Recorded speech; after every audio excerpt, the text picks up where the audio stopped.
Money Talks with Adam Powell on BBC Radio Cumbria. Good evening, welcome to Money Talks. It's 6:05, BBC Radio Cumbria's weekly dash around the world of business to help me to navigate the issues that may arise. My studio guests are experts one way or another in movement. This evening, Karen Douglas de Fenzi has her own business helping others to improve their movement. Karen, what prompted you to set up your own company, de Fenzi Movement, then? Because I myself had a lot of pain in my lower back, and I had been practicing yoga for over 30 years, and I was still in a lot of pain. I could feel the tension there, and I went along for an MRI scan, and the specialist there said not to do any movement, not to do yoga, not to do any of the things that I love doing as well, which is fell walking. And I thought to myself, there's got to be something else that I can find out that can help me to get over this pain. This can't be it. So you ignored that advice then? Well, I knew instinctively within myself that movement is good. To me, movement is health. If we keep moving, then we keep healthy. Yeah, got you. So that's how I found somatic movement. Somatic movement? Yes. The very slow, gentle movements that I teach gives the brain time to sense the muscles, the movement of the muscle. So I'm teaching a set of skills so that each individual person can find that knowledge from within themselves about how they move. Mm-hmm. Now, thousands of people have been affected by the winter's floods. Properties are being repaired, but what about the people who have lived through the floods? How are they recovering? Well, thanks to my studio guests, Karen Douglas de Fenzi, movement classes are being offered to help some of those flooded out to de-stress. Well, I went to one class in Keswick to find out more. Watching the elbow with your eyes up towards the ceiling. That's Karen Douglas de Fenzi helping flood victims recover. Ask anyone who's lived through it and they'll tell you being flooded is extremely stressful. Stress can manifest itself in all sorts of ways. Relieving the physical symptoms of stress is what Karen has been doing since just after the floods. Oh, it's been very, very varied, and some people have been flooded once before. So the people have found that it's been a lot worse this time because there seems to be water coming from all directions where they wouldn't expect it to come from before. And also, second time around, they thought perhaps that they were coping with it because they'd experienced it before. But then they found that actually they were keeping themselves busy, and that wasn't necessarily coping, but they've been able to gain that insight through coming along to the movement classes. And they say things like, oh, I feel a new woman, or those are the kind of responses that I'm getting, or I can think more clearly. Sarah Denny lives in Keswick and is all too familiar with flooding. Well, we were flooded 20 times between December and March until they got it fixed. The beck behind the house decided to change course and come through the kitchen. So how did you manage to live with that? Karen's class. We've been de-stressing, learn how to move properly. So how stressed were you? Quite stressed the first few times. After 5 times, you don't care anymore, you just sweep it out. Karen's been talking about aches and pains that you feel as a result of a build-up of stress. Where were you feeling it? Lower back, shoulders, in my head, in my face. At the moment, I'm full of pains, but in an hour and a half, I won't be. Slide the fingers underneath the cheek. Pamela lives outside Cockermouth and has been flooded before. Well, it was very stressful, unfortunately. It's the second time we've been flooded. So, yes, stressful, that's all I can say, because there's a lot to do. You know, you've got to save all your belongings as much as you can at the time. And then after that, you've got to sort out your relationship with the builders and the insurance people. So, after an hour and a quarter lying on the floor, breathing and slowly moving my body, I certainly felt much less stressed. But what did our flood victims make of the experience? I feel calmer inside. I feel like I can walk better now than at the beginning of the session. And I feel more whole, more like I can feel the whole of me.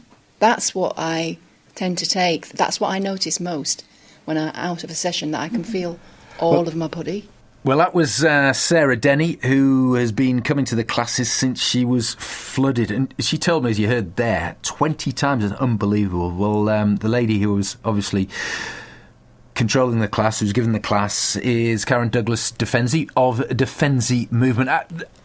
Thank you for inviting me along. I didn't say that on Friday, but it was a real pleasure and very relaxing. I think if you'd gone on any longer, I would have nodded off. But I did feel less stressed until I had to drive back and try and get it on the radio. But there you go.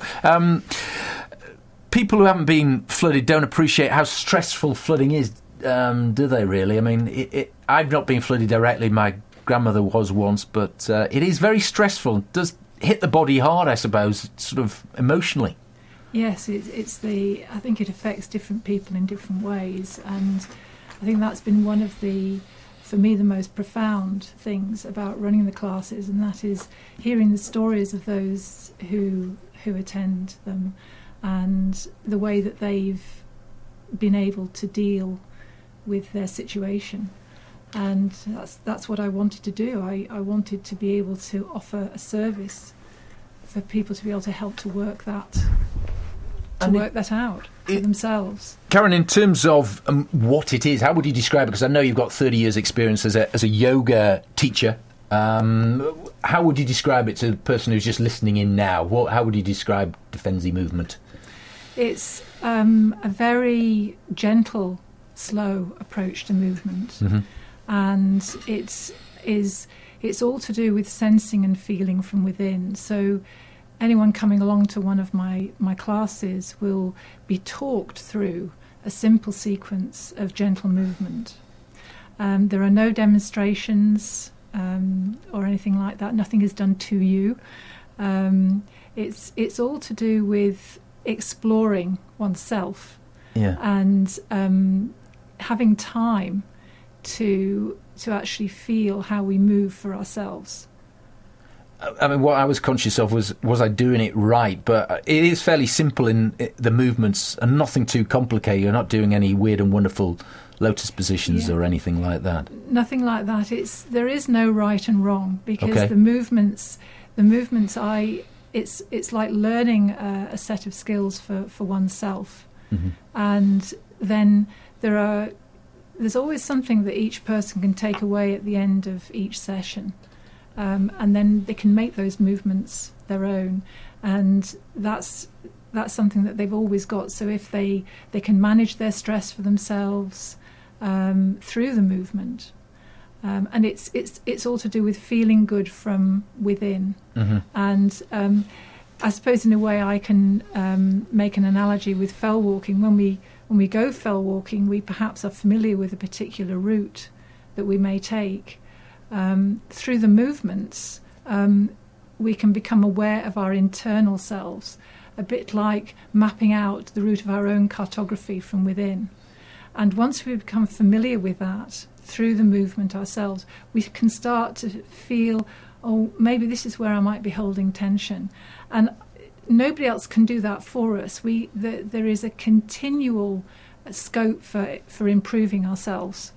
And there's no one better who can do that other than ourselves. Mm. And that is what I teach. I teach through the movements for that person to find for themselves where do they feel good about themselves the most. And that can then reach out into every aspect of their lives. Really? Okay. Yeah.